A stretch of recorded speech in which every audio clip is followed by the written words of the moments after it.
Hi, everyone. This is Nishant, and I'm the founder and CEO of Arius.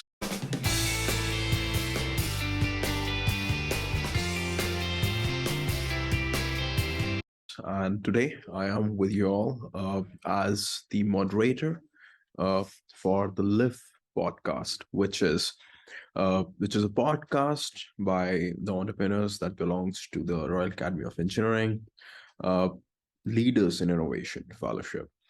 The idea of this podcast is to connect with us many different co-founders as many different entrepreneurs coming from different age groups, different verticals, different segments, different sectors to understand what's different, how do they think, how they have came to where they are right now, where they're actually going, and what are all these different variables and constants create you know uh, the journey, which is life of an entrepreneur.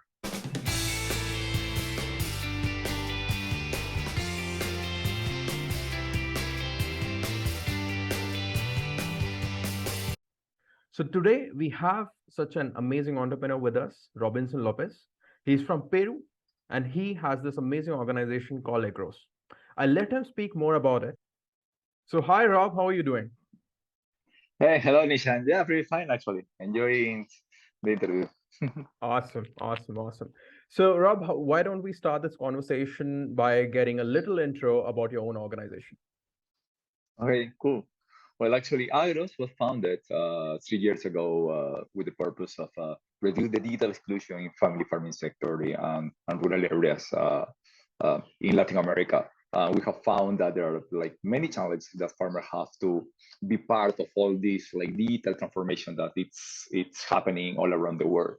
So we develop solutions and technology to make farmers use the technology they have available as SMS, as voice calls, uh, to interact with different kind of platforms and marketplaces and get all the services we can get right now from our own smartphones, but just using the channels they have available.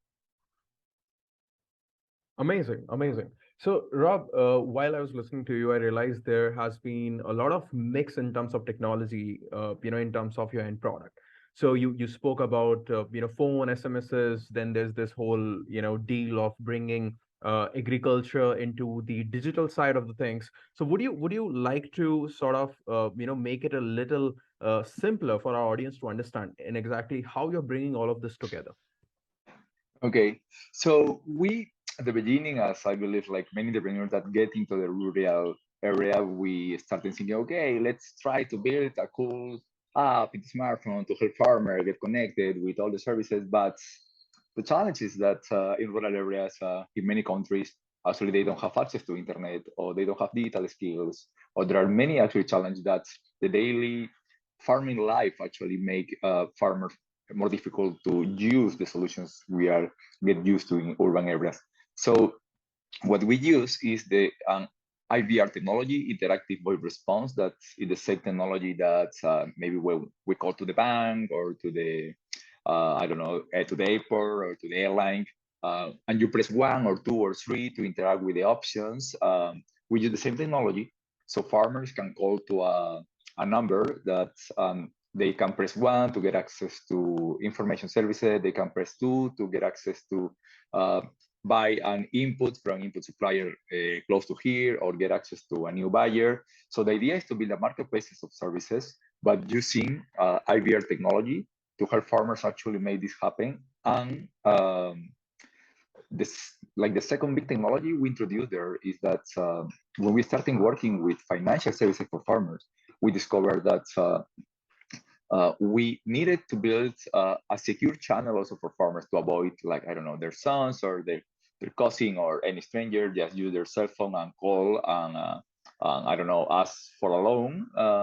But to build that part, we develop a voice biometric technology to help farmers just using their voice as an authentication process to make the channels uh, safe. No, so that's actually like the big innovation we made that in our solution, and that's why right now farmers can get can be in contact with banks or financial institutions using our technology. Pretty amazing. Pretty amazing. So Rob, how did you came up with, we completely understood this entire point of how you came up with this entire product line that you already have. There were definitely, challenges in that. But how did you decide that you're going to be working on agri, right? Because agri is sort of, a field where young generation does not want to be involved with, right? They are basically, lacking in terms of technology. They are, to the inertial factor is way too much within the farmers, and and actually farmers knows a well too much about their own fields, but then we come up with these amazing digital tools, these insights and all of that. But how did you as a person decided that you're going to be working specifically in agriculture and providing all these solutions?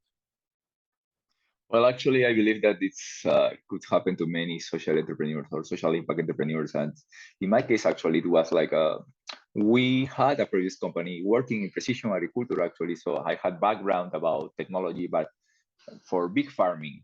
But my grandmother actually was a smallholder farmer.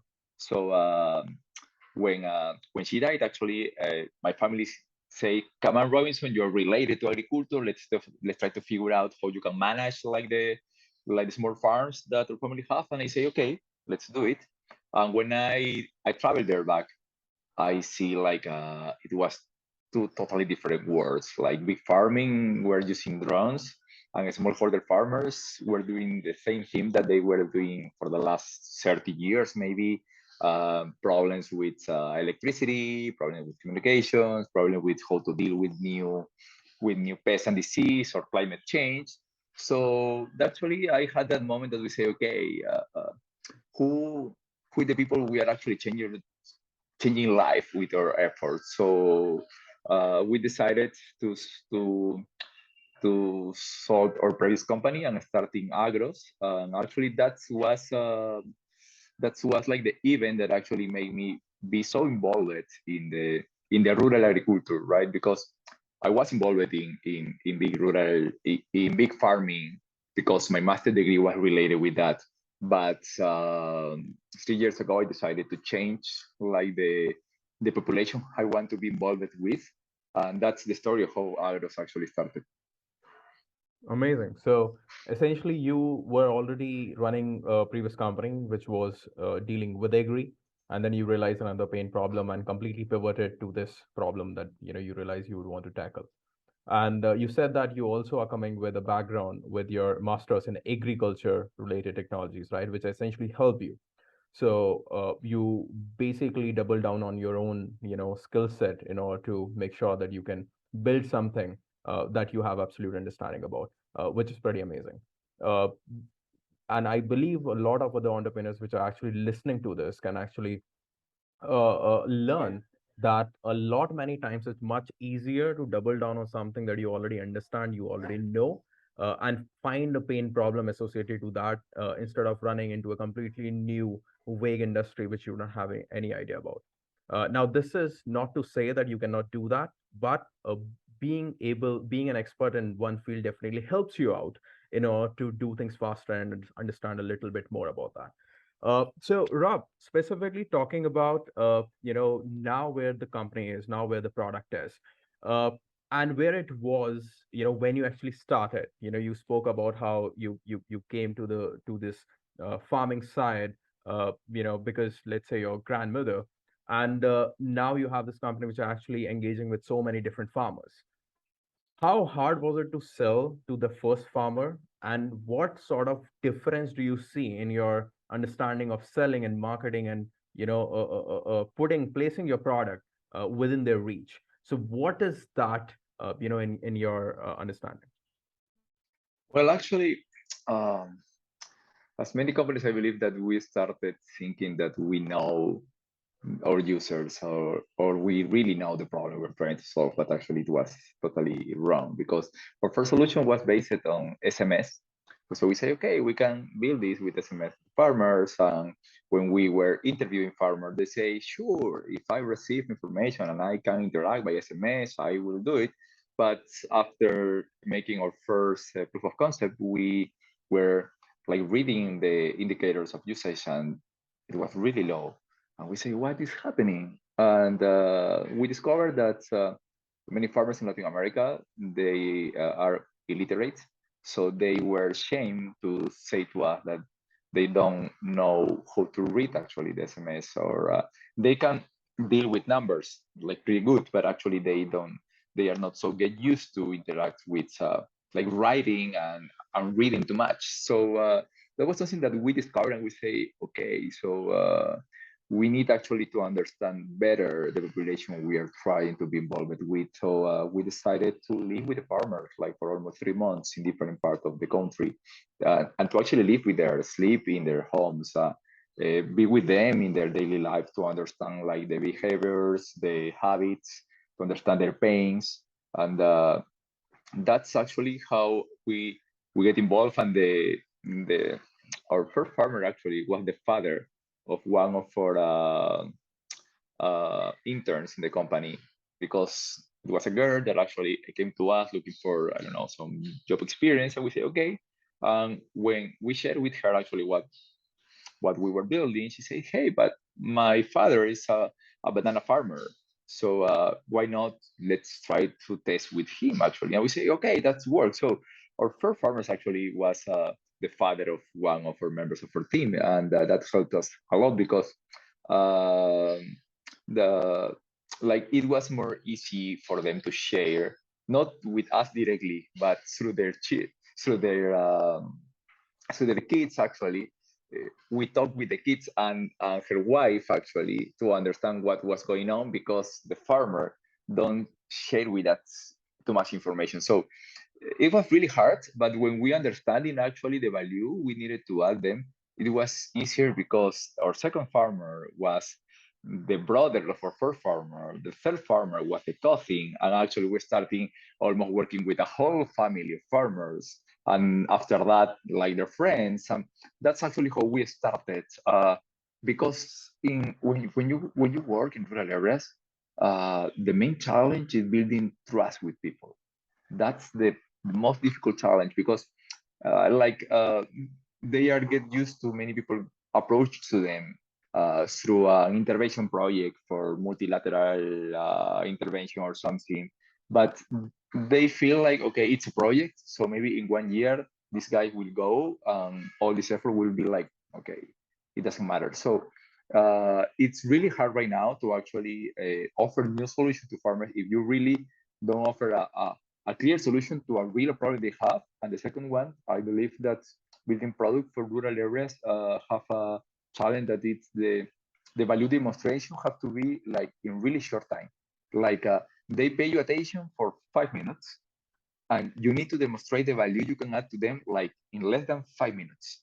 If you say okay, you can do that, and in 3 months you can see the improvement in your fields, maybe it will not work, because they uh, they don't see at the beginning value in long term. They usually are looking for short term value. So that's like the key lesson that we learn, I think, all this time. Amazing, amazing, amazing. And in terms of where you guys are right now, would you want to tell our viewers, the kind of amazing work and sort of the scale that you have achieved within the farmers? Yeah. Actually, even we started with a really small team, like three guys in the company. Right now we are like almost 20. We have grown like in all this year. We are working with almost 10,000 farmers in different parts of Peru, and we are starting working with some farmers in Colombia also, and we're planning to do some pilots with farmers in Kenya next year. And well, we closed our first investment round in the beginning of the year, and right now we are working with the Inter-American Development Bank. They are also investing in us to increase the reach that our solution could have in later years. So it has been the first 2 years it was like really hard, but right now we are in a good moment. We are increasing like new features. So right now we are adding a blockchain wallet for farmers, so they can receive funds and donations from Spain right now. We're connecting them with different kind of sources of financial tools, and because we also discovered that there's some huge problem in the rural areas, and there's no fiat money. It's like it's really hard to actually get money in cash. So we say, okay, we need to also digitalize not just like the information and the services, but also the money there to increase the adoptions of the usage of the services. So that's like the new features or new product that we are launching right now, and I believe that we are solving a really big problem that is happening in many parts of the world. Very amazing. Great to know that. And I guess as you move forward, you will keep on, finding newer problems that you can address, and definitely new technologies that you can address with. And I think this is sort of the excitement of building newer things. You always, get to a wall, and then you need to find how you can actually break that wall. So Rob, I would want to talk, you mentioned how the initial 2 years were really hard, right? So a lot of people who might be listening to us, and I think every entrepreneur goes through the phases, right, where the journey gets hard, and then things may work out, may not work out. So we all we all listen to how you need to be resilient and focused and all of that, but while you are basically going through that phase as an individual, the words does not matter. Only what you are thinking matters, and you either you get through it or you don't. So in your own understanding, what sort of experience or life lesson would you want to share with us that deals with with being stuck in that hard phase, and what essentially helped you in that? Uh, well, actually, I know that it's really hard to like find a balance to like in your life and your emotions sometimes, because when you're stuck, you just see everything dark. But I believe that one of my advantages is that when I'm really under pressure, I can think actually more clear. But uh, I needed to actually I when we were like not getting the investors, we were running out of money, and the adoption was not so great as we expected, like in the half of the second year. So I say, okay, I will need to take a break. I will need to think a lot, and I just go for a week just for the highlands in my country, and just walking, visiting some rural villas, and just sharing with them, but just try to be like disconnected, and that helps me a lot to actually come with more ideas. And the second thing, I believe that so that idea of finding a balance. So from that point, I'm started to actually doing exercise in the morning, trying to find balance. Because if your emotions and your mind is not clear, you will not take good decisions. I believe that that's a really, really, really important thing that you need to introduce in your life, because you are like you are under pressure all the time, and you don't sleep well. If you don't sleep well, you will not enjoy the success, and you will actually feel the whole deeper than this. So actually, it's like your health is really important, because you are like the fuel of your company. If you are not good, you are not good fuel for your company. That's something that I learned in the second year. And the third one is like when you starting meeting investors, they invest like in you as a person. So you need to actually demonstrate and share that you are really committed to solve this problem. Actually, I remember that we were just having a 1 month of runway for our company, and we were like saying, okay, maybe the show is over, what we can do. And actually, I say, okay, I will sell my car to actually have one more month of runway. And actually, I published my car in a marketplace for selling it, and I received the call just after 2 weeks and say, hey guys, actually I want to invest in you. So we're thinking numbers are okay, and we will actually came with the due diligence process. And we say, okay, and it was like, okay, I will not sell my car. I will just make a loan for 1 month to actually to uh, to pass all the due diligence. And actually, from that point, everything started working. But I believe it's not like you have to sell your things. Actually, just if the commitment you have that actually the problem you're trying to solve uh, deserves to be solved or needs to be solved, and the second one, that you are the right person to solve that problem. I believe that that's two things that you really need to believe, because if not, actually, you will not transmit that to the people who invest in your company, because they don't invest in your company. They invest in you. They invest in the person who actually will uh, will try to solve the problem, break the walls, jumps the walls if it's needed, try to find some ways. But that's the kind of person they want to invest, because your early investors don't invest in the model, in the company, the technology, invest in the people, actually, the founders. So that's the kind of feeling you actually, or commitment you need to have to advance in your entrepreneurial life. So that's actually like the events and lessons that I had in my first year. Yeah. Amazing, amazing. And I guess you have always been a part of a team, right? You had co-founders. How did you Yeah. meet them, and what's the dynamic with them? And what sort of key pointers you would want to, tell other people who are either, starting early or already are working with co-founders? Like, what are some, pointers you would want to share? Well, actually, I've been entrepreneur for the last maybe 9 or 8 years of my life. I have also I had also another business that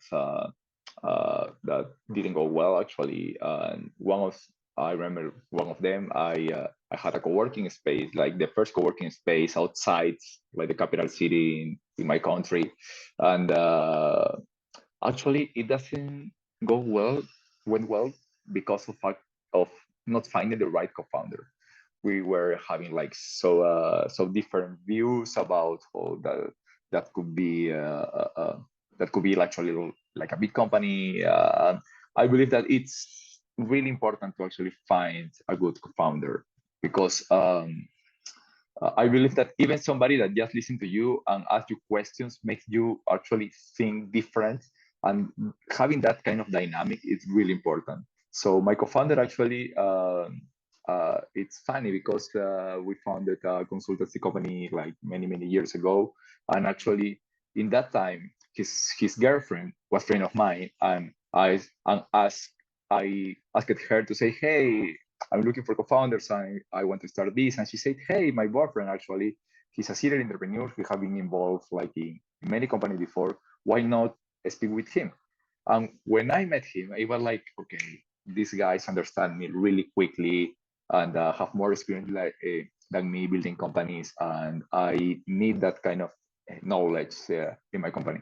So we made like friends instantly. Actually, we sell our consultancy company after 2 years.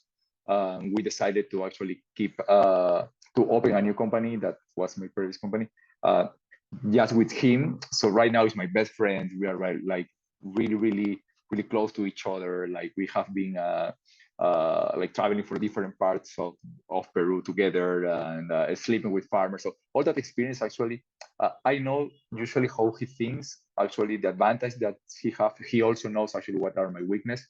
So being in that point of actually understand what are the skills, the advantage, and the weakness of your co-founder makes actually like a good dynamic.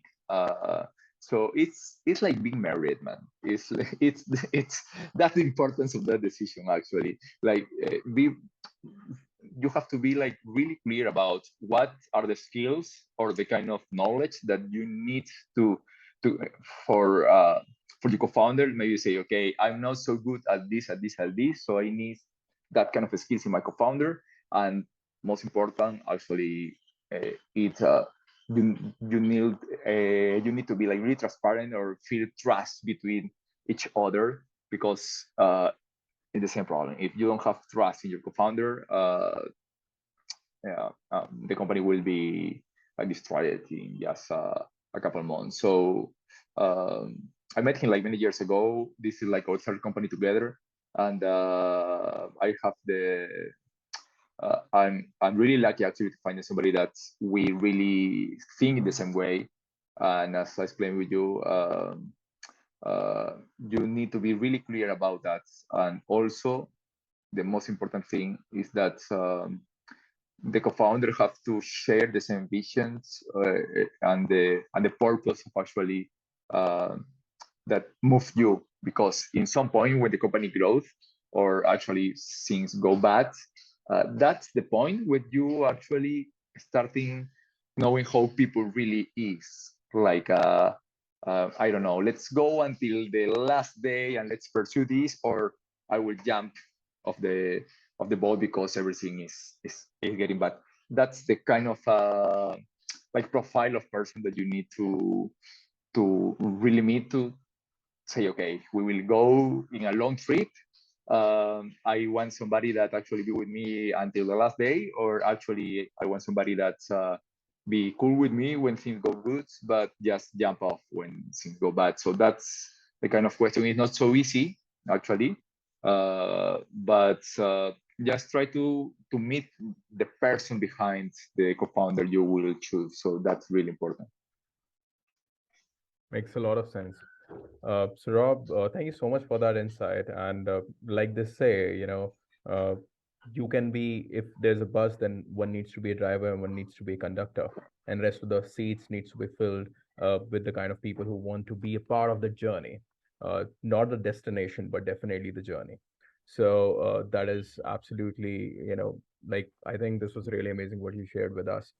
So, Rob, we essentially met, in LIF. We have been in the same cohort, so I do know a little, about you. Uh, why I said that is because I would love to understand a little bit about your LIF journey, your experience within, those days, and how they sort of helped or not helped within your journey, that you are basically taking right now. Um, Please, man, can we cut it off? I No worries, man. We'll cut it. but um, can you repeat me the question? Actually, my Sure. mind I'll just go to other place. no worries. I'll do it again. All right. So Rob, thank you so much for the insights that you provided us. I would now want to move a little bit towards the journey that we both shared, which was the lift.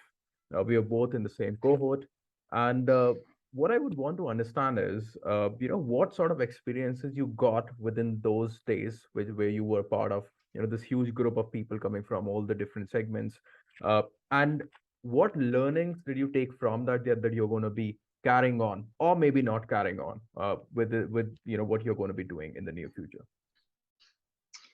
Well, actually, one of the feelings that it's helped me a lot because, like, sometimes you feel like you are just like swimming alone against like the sea. So finding people that actually are looking also for solving real world problems and are so committed actually make you feel that you are part of a community. And I believe that I've read, I don't know, in a research paper that one of the founders' killers is loneliness. It's the feeling of loneliness actually that you are alone, that you have all the pressure, and you are just the only person trying to solve this problem. But feeling that feeling of being part of a community, and there are more people actually like trying to solve real world problems, make you feel like, okay, we are not alone. We right now are together. We can share our feelings if something is going wrong. We can ask for an advice or something, or just a discussion to just to share some ideas or to share like the bad day or something. That for me is one of the most amazing things that I ever feel, like being part of a community. And people who actually are like facing the same challenge that like many of us maybe have the same backgrounds and decided to move from, I don't know, from academic or research to entrepreneurial life. So that kind of feeling, understanding, it helps me a lot actually. So that's for me like the most rewarding thing. Actually being inspired for all the stories, I believe that is like your energy is refilled, you feel recharged. So that's for me was the most amazing feeling of that experience. Great. No, I completely echo with that sentiment. I think the biggest thing that Lyft provides is the community of all the like-minded people who can help you out in, different ways, the kind of ways that you don't even understand. Because I mean, just like you, there's so many different people coming from different varied backgrounds, segments, sectors, places, and all those new insights definitely help you out because you tend to, see things in one single perspective, but when different people come in to provide their own insights, that kind of opens up the horizon and as well as the opportunities. uh, a lot of people then go on to engage as partners as well, because being from different countries allows you to help extend and expand each other's businesses, maybe through partnerships. So I completely agree on that point, Rob. So I think we're pretty much at the end of this podcast. So first and foremost, thank you so much to join us. This was pretty amazing to know a little bit more about you as a person and your own life and experiences. So what? So we'll now ask you to basically share sort of your contact, maybe a LinkedIn or email, or maybe we'll do that for you at the end of this podcast, so people can reach out to you offline, if they have any other questions or maybe just want to get in touch with you. Yeah, sure. Actually, you can find me on LinkedIn as Robinson Lopez. Just is like my full name, and my email is robinson at agros.tech. So you can find me. Just have a virtual coffee or something. I just share ideas. Actually, I love to do that and share with people and to discover how actually we are close to each other between different regions. We believe that we are so much different, but actually the dynamics of different countries are so similar. So I'm always really happy to share with many people about what we are doing. Maybe I don't know, discuss some ideas. So I'm really open to that. Thanks for being watching this video, and actually I'm really happy for the space niche and actually to share our experience, and I hope that actually helps somebody to don't make the same mistakes or be inspired for doing things different. Thank you so much, Rob. Thank you so much. And like they say, make mistakes, but make mistakes sooner so you can learn from them and then work on them in the due time. So thank you so much, Rob. And see you guys in the next episode. Signing off. Peace out. Bye bye.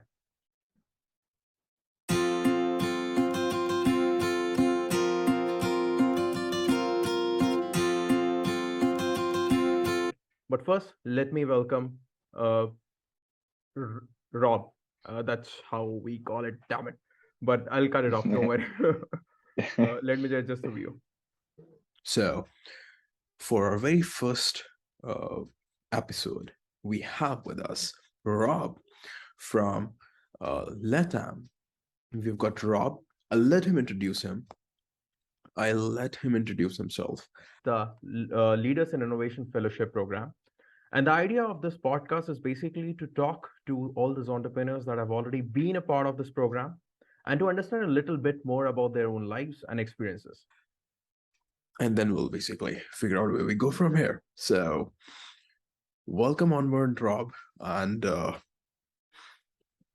introduce yourself to our listeners.